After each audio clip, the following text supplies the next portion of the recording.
Good afternoon friends, आशा करता हूँ कि आप सभी ठीक होंगे। पिछली वीडियो में हमने देखा था कि profit and loss appropriation account क्या होता है, उसका फॉर्मेट कैसे बनता है, डेबिट साइड कौन कौन सी चीजें आती है और क्रेडिट साइड हम किन आइटम्स को लिखते हैं। हमने एक प्रैक्टिकल क्वेश्चन के थ्रू इस चीज को समझा था। तो आज जो हम करने जा रहे हैं वो है बेसिक पार्टनरशिप क्या होता है, पार्टनरशिप के कैरेक्टरिस्टिक्स क्या होते हैं और what are the rules applicable in the absence of partnership deed. करते हैं। Partnership is the relation between persons who have agreed to share the profits of a business carried by all or any of them acting for all। ये जो definition है ये according to section 4 of Indian partnership act, section 4 of Indian partnership act 1932 की definition है कि जो partnership है वो एक रिलेशन है between persons who have agreed to share the profits of a business carried by all or any of them acting for all। इसी definition से अब हम इसके कैरेक्टरिस्टिक्स बताएंगे। कैरेक्टरिस्टिक्स ऑफ पार्टनरशिप, कैरेक्टरिस्टिक्स मतलब फीचर्स।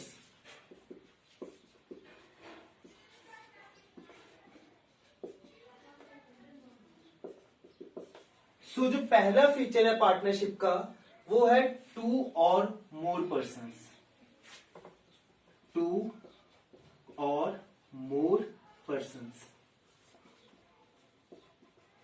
देखिए जो पार्टनरशिप होती है वो एक सिंगल पर्सन पे डिपेंड होती नहीं है। अ सिंगल पर्सन कभी भी पार्टनरशिप नहीं कर सकता, तो इसमें मिनिमम 2 पर्सन्स का होना जरूरी है to form a partnership firm as per Indian partnership act 1932। जो सेकंड इसका फीचर है वो है एग्रीमेंट। कहते हैं कि बिना एग्रीमेंट के पार्टनरशिप नहीं मानी जाती है। जो एग्रीमेंट होता है या तो वो रिटन एग्रीमेंट होता है या ऑरल एग्रीमेंट होता है, बट एक फर्म को हमेशा, एक पार्टनरशिप फर्म के जो पार्टनर्स है उनको हमेशा रिटन एग्रीमेंट पे फोकस करना चाहिए, रिटन एग्रीमेंट होना चाहिए। जो थर्ड है वो है शेयरिंग ऑफ प्रॉफिट्स। इसी डेफिनेशन से जो थर्ड है वो है sharing of profits. The third characteristic of the partnership is sharing of profits. Profit sharing is the foundation of partnership. If some persons join hands to carry some charitable activity, it will not be called a partnership. अगर कोई partners charitable institution में help कर रहे हैं और वो profit sharing में योगदान नहीं कर रहे हैं तो it's can't be called as partnership. Next feature है बिजनेस कैरिड बाय ऑल और any of them acting for all. This whole line is as the feature of partnership. Business carried by all or any of them acting for all। आइए इस बात को समझते हैं। बच्चों, all the partners have right to take active part in the management of the business or they can trust this duty to any one of them। It shows that each partner is an agent as well as a partner of the firm। Her partner या तो agent होगा partnership के लिए या तो partner होगा। इसको एक एग्जांपल के थ्रू समझते हैं। Suppose there are 3 partners A, B and C। या तो ए बिजनेस करेगा या बी बिजनेस करेगा या सी बिजनेस करेगा या तीनों ही बिजनेस करेंगे। बिजनेस कैरिड बाय ऑल, तो यहां पर एक वर्ड है business carried by all. Business carried by all का मतलब है कि या तो तीनों ही बिजनेस करेंगे और एनी ऑफ देम, ये इनमें से कोई एक करेगा but acting for all. Partnership. Next feature है इसका एप्लीकेशन ऑफ पार्टनरशिप एक्ट, कि इसमें जो अप्लाई होता है वो पार्टनरशिप एक्ट अप्लाई होता है। Application of partnership act. कौन सा पार्टनरशिप एक्ट? 1932। तो एक बार फिर से हम पार्टनरशिप की डेफिनेशन समझते अच्छी तरह से। जो पार्टनरशिप है, partnership is the relation between persons, किनमें रिलेशन है, पर्संस में है। Partnership is the relationship between persons who have agreed to share the profits of the business carried by all और any of them acting for all. पहले तो जो partners में दो या दो से ज्यादा पार्टनर्स होंगे, दूसरा एक रिटन एग्रीमेंट होना चाहिए। द एग्रीमेंट में बी ऑरल, बट एक पार्टनर्स को हमेशा रिटर्न में एग्रीमेंट करना बेहतर रहता है। थर्ड है sharing of profits, there must be some sharing of profits. Fourth, business carried by all और any of them acting for all. Fifth, application of the Partnership Act 1932. So this definition is according to the section 4 of Indian Partnership Act 1932. आइए अब हम समझते हैं कि partnership deed क्या होता है। So partnership deed, partnership deed क्या होता है? It is a document which contains the terms of partnership. ऐसा डॉक्यूमेंट जिसमें पार्टनरशिप के टर्म्स को डिस्क्राइब किया जाता है। मैंने आपको पहले ही बोला है कि जो एक पार्टनरशिप का जो एग्रीमेंट होना चाहिए वो हमेशा रिटर्न होना चाहिए, रिटर्न एग्रीमेंट। क्योंकि अगर आपके पास एक रिटर्न एग्रीमेंट होगा तो ये क्या है, कल को पार्टनर्स के बीच में कोई भी डिस्प्यूट आदि उत्पन्न होता है तो क्या होता है, जो ये रिटर्न एग्रीमेंट है ये आप क्या कर सकते हो, एज ए प्रूफ कोर्ट में ले जा सकते हो। सो पार्टनरशिप डीड क्या होता है? It is a document which contains the terms of partnership. Terms of partnership में क्या क्या आता है, लाइक कौन कितना आपको कैपिटल कितनी कंट्रीब्यूशन देगा,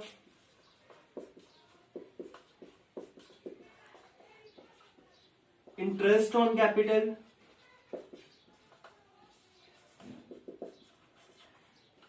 नेम ऑफ द फर्म या name of the partners,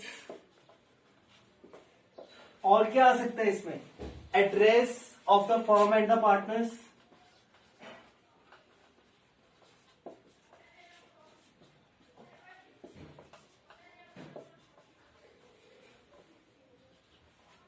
next. और इसमें आता है interest on drawings, salary, loans, bank account. Interest on drawings, loans या सैलरी, पार्टनर्स के बैंक अकाउंट की।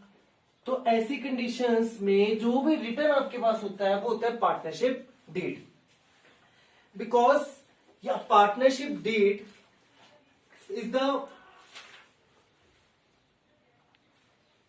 Return agreement between the partners, और this document contains the following terms and conditions in written, like capital contribution of the partner, interest on his capital, interest on drawings, their bank account, and so on. So, what do you think? What is the importance of partnership? It regulates the rights, duties, and liabilities of each partner. It helps to avoid any misunderstanding among the partners because all the terms and conditions have been laid down beforehand in the deed. Or any dispute arising between the partners may be settled by referring to the partnership deed. जो partnership deed है ये return में होनी जरूरी है। क्यों? क्योंकि यही बताती है पार्टनर्स का क्या राइट्स है, उनकी क्या लाइबिलिटी होगी फर्म में, या फिर क्या रिस्पॉन्सिबिलिटी होगी।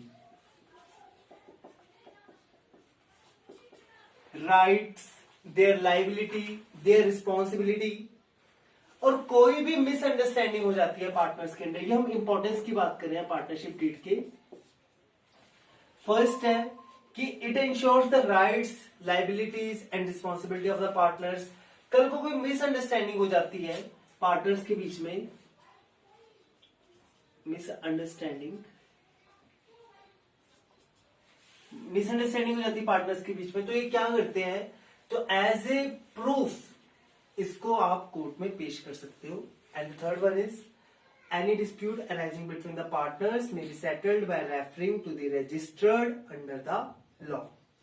So अब हम बात करते हैं कि what are the rules applicable in the absence of partnership deed.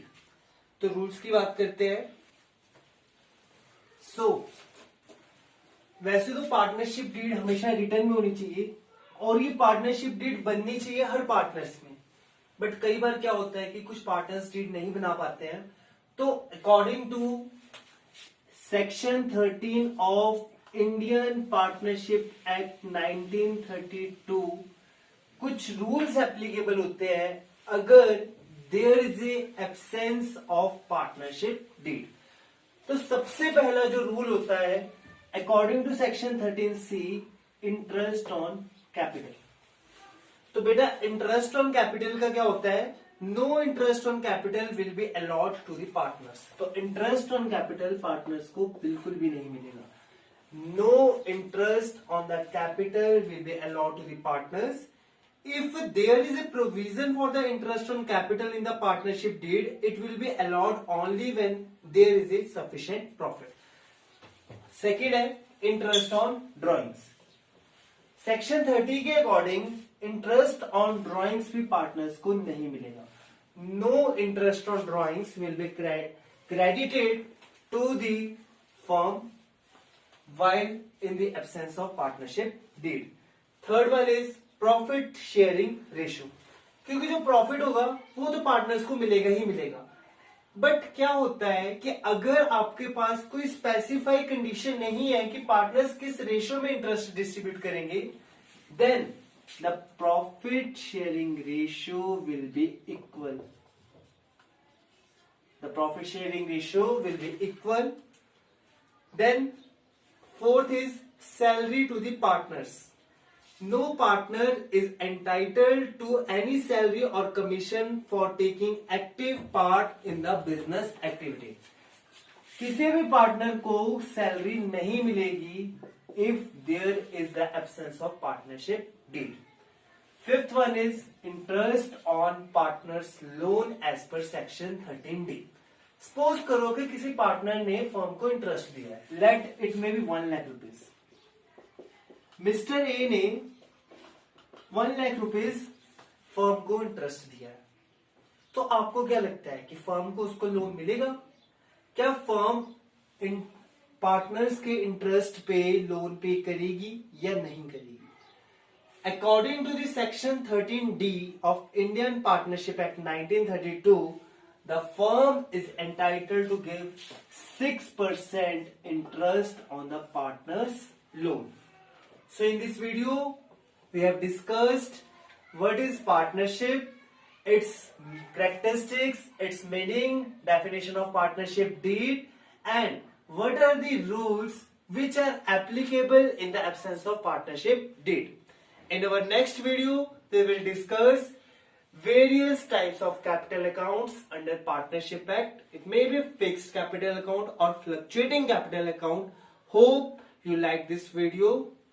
Thanks a lot for watching this video.